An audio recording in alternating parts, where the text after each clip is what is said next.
Hello guys, good evening. Ito yung Valentine's ride namin ng Biyahero ngayon, February 30. Ngayon, kita-kita kami ngayon dito sa Shell Pugon sa Marcos Highway. At ngayon, nag-ready kami para umalis. Punta nga pala kami sa Real Quezon, sa Star of the Sea Resort. Tara!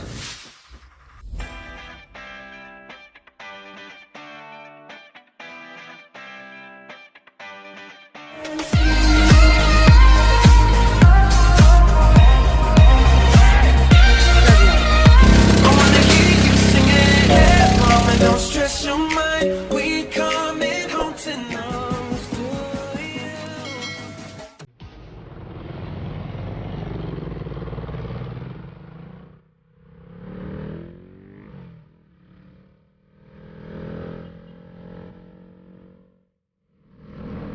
Ah, Guys, napapansin nyo, tuwing may lakad kami ay gabi talaga kami lagi umalis.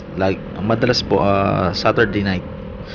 Kasi yun yung madalas na wala silang mga pasok, yung mga kasama ko. Kaya yun, talagang gabi kami umalis para Sunday ng hapon, uuwi na rin kami. Para ma-enjoy naman namin yung buong maghapon. Kagaya namin na Sabado at Linggo, mga walang pasok, pwede naman kayo mag-join para makasama rin namin kayo kung makapag-enjoy.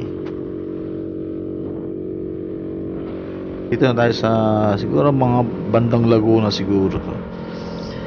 Medyo talagang laging madilim rito, tsaka puro maraming sigsag talaga rito, kaya dapat talaga ingat, doble ingat talaga. Mag-stop over tayo dun sa may crossing ng Laguna, yung merong malaking red doors na makikita nyo. Kilalang kilala yun ng mga riders, makikita, laging nakikita yun dun. Tapos dun, may bibili lang tayo ng mga ilang makakain at aalis na ulit tayo.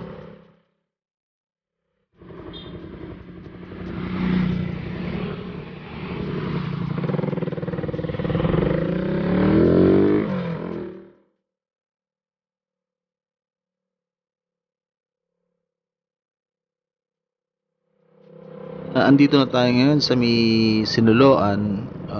Mamimili lang tayo ng mga konting babaunin. Okay na.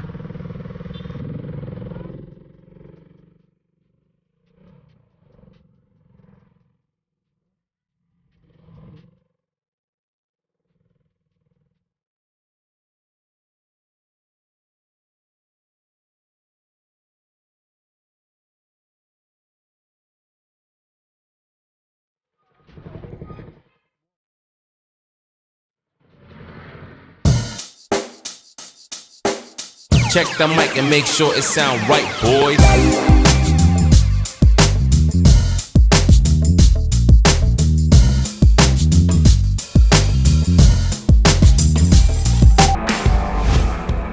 Sa Real, siguro mula dun sa may pinagbilihan natin, mga 1 hour na lang ang babiyahin natin hanggang sa Real, sa Star of the Sea.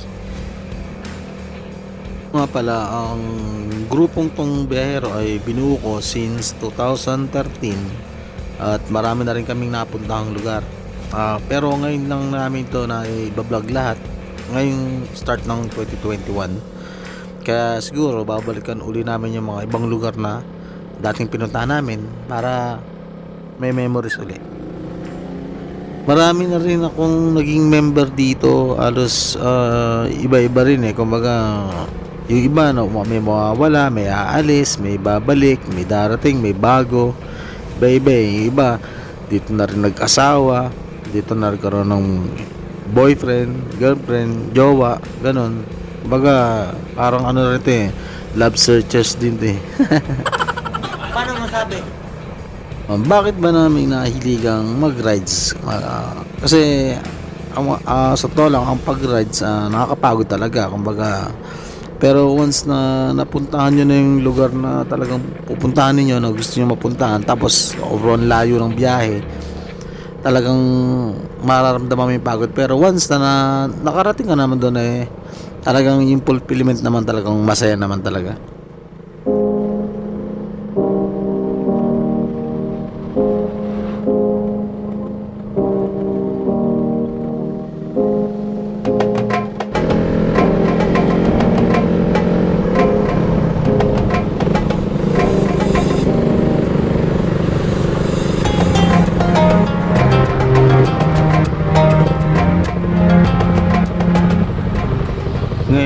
nakarating na kami dito sa Star of the Sea sa Real Quezon.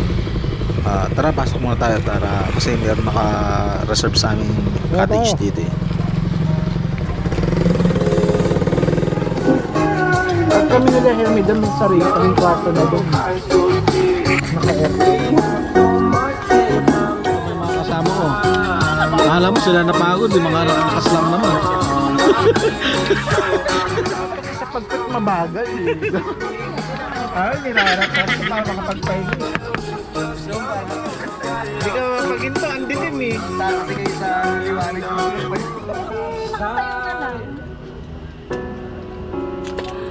Kaso ano, timer lang yan eh. 5 hours later. Ganda ng umaga. Parang walang problema, malayo sa lahat. Malapit ka sa dagat. Sa sandaling oras, medyo maaliw mo sarili mo sa mga ganitong pagkakataon. Dahil masaya. Ganito lang kami pagka mayroon kaming napagkasunduan kung saan magpupunta. Maglilibang saglit, tatakas saglit sa problema, at kahit paano narirelieve naman ito mga. Yan, napakaganda ng araw, napakaganda.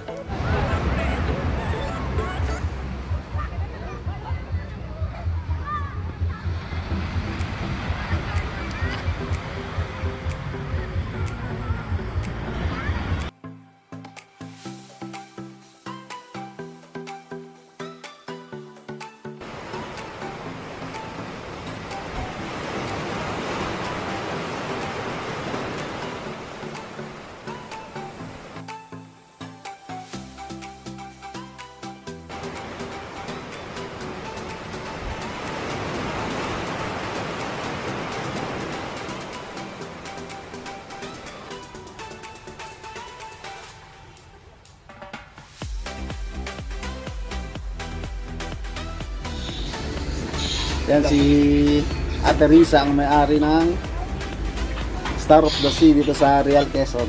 Yes! Ilan sila? Oh, Siya lang ang hanapin niyo pag mag-i-inquire kayo Huwag dito sa yan. Star of the Sea. Upo mo sa kanya yung Mabait yan si ma'am. puti or yung green. Mukhang ano pa, mukhang trend pa lang. Hindi, Natanig ko ah.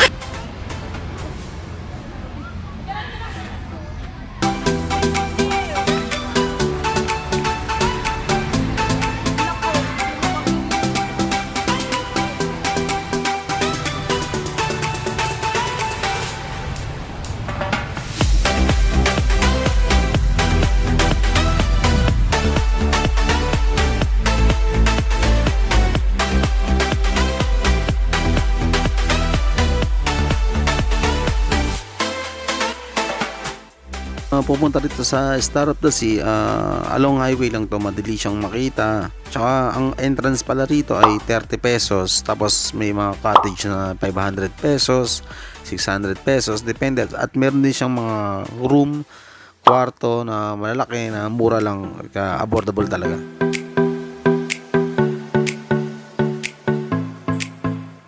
At pwede rin dito kayong mag-tent. Walang bayad ang corkage ang tent dito, libre lang basta't magdala kayo ng sarili niyang tent. Tara, baba tayo sa dagat.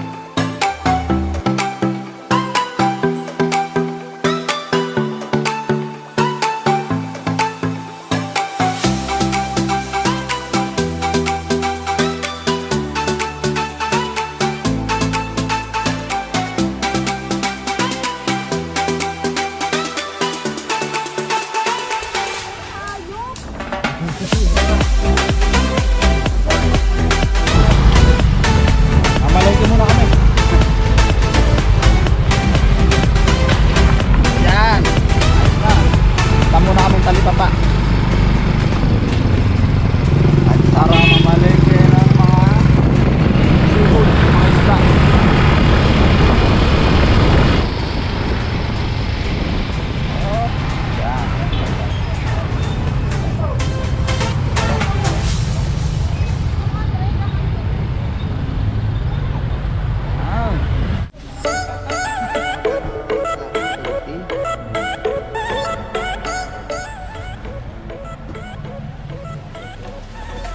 Guys, kung seafood lovers po kayo, dito talagang swak na swak para sa inyo to. Napakadaming isda at mga pusit, lahat ng klase yata ng isda andito na makikita nyo rito.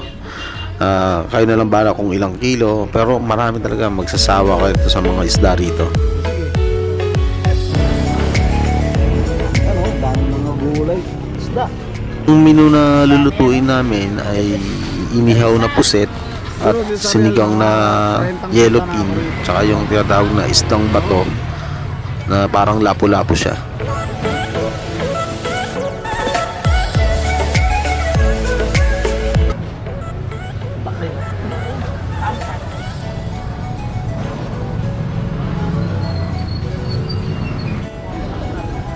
Yung mga kaming gulay.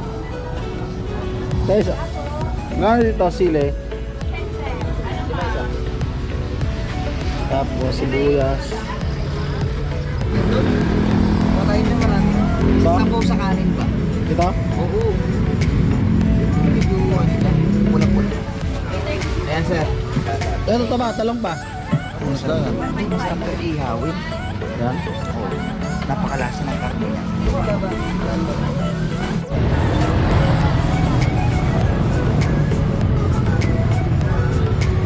Kapag Sunday, ang dami talaga napupunta rito sa Real, lalo na sa mga beaches. Talagang dito sila nagbabakasyon pagka Holy Week. Yan, tapos na kami kumalik eh. Balik na ulit kami para Hop! Tulog na tayo! Tulog!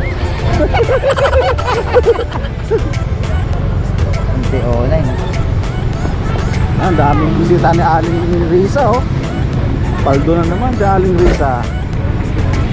Papaderma na naman yun. Paldo na naman si Aling Risa.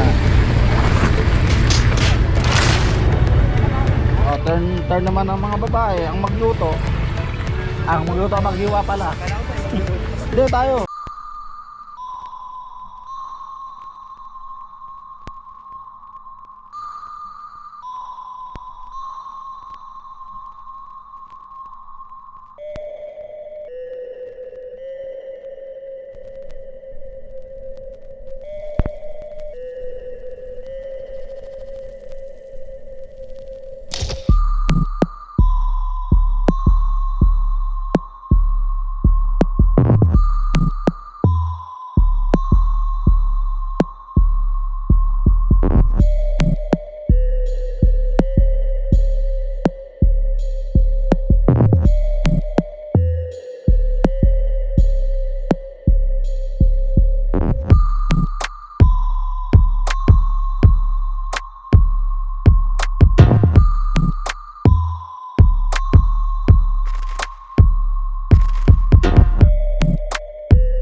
Hello guys, ngayon pa uwi na rin kami, pero sabi nila daan daw muna kami dun sa may Salomihan, dun sa may crossing ng Laguna para makakain daw kami ng lomi ng Batangas. Tama ba? Mga tropang biyahero, mga happy Valentine's pala sa inyong lahat. Sana sa mga susunod na rides makasama kayo. Pero ngayon medyo pauwi na kami, pero dadaan nga kami doon para kumain. Ngayon maghahanap ulit kami ng ibang pwedeng mapuntahan sa susunod na biyahe namin. Sana maka-join kayo. Ganito lang tayo habang malakas, rides lang tayo ng rides hanggat kaya natin. So, diba? Kumbaga ang sarap mabuhay eh. Kumbaga hindi naman tayo gumagas dito ng malaki. Kumbaga saktuhan lang. Enjoy natin kung ano yung buhay natin o hilig natin sa mga ganitong bagay kaysa gumawa tayo ng hindi mabuhay.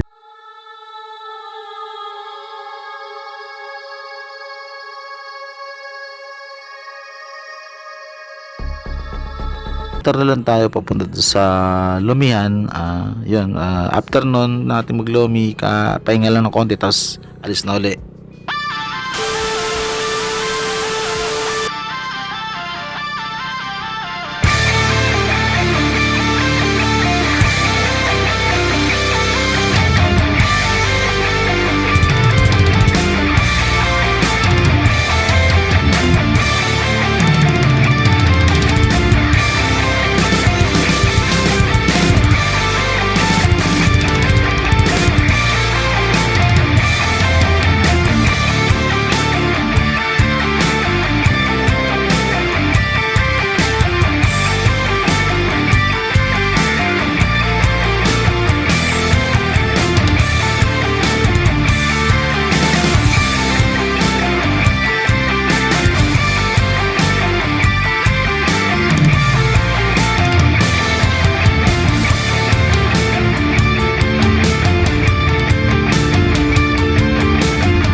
Ngayon, andito na tayo sa Lumihan.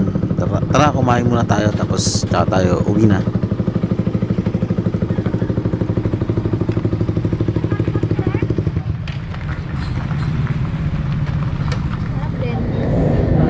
Botong Batangas. Napalaman. Kayo pang iskulay po. Kayo pala rin. Kasama mo. Oh, picture. Natin, Claire. Habang may pagkain.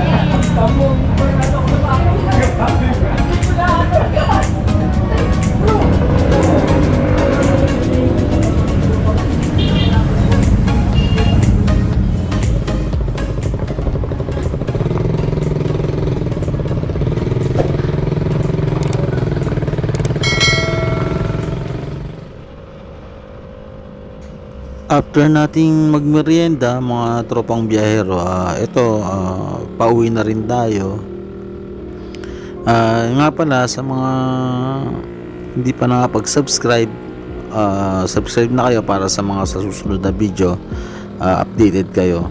At pwede na rin mag-comment din kayo, walang problema, para malaman namin kung ano pa yung mga dapat na improvement sa mga rides namin. Salamat.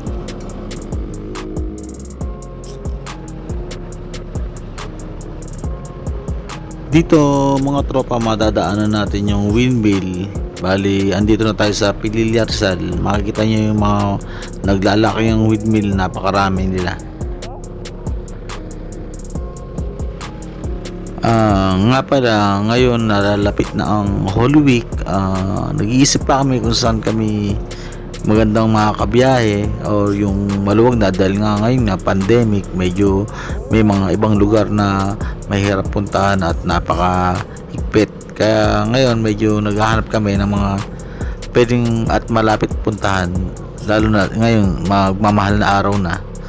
Yung sa mga gustong mag-join na kayo. Kahit anong motor naman pwede sa amin sumama, walang problema doon.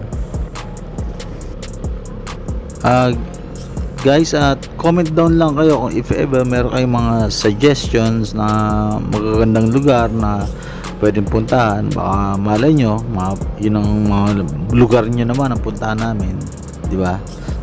Salamat.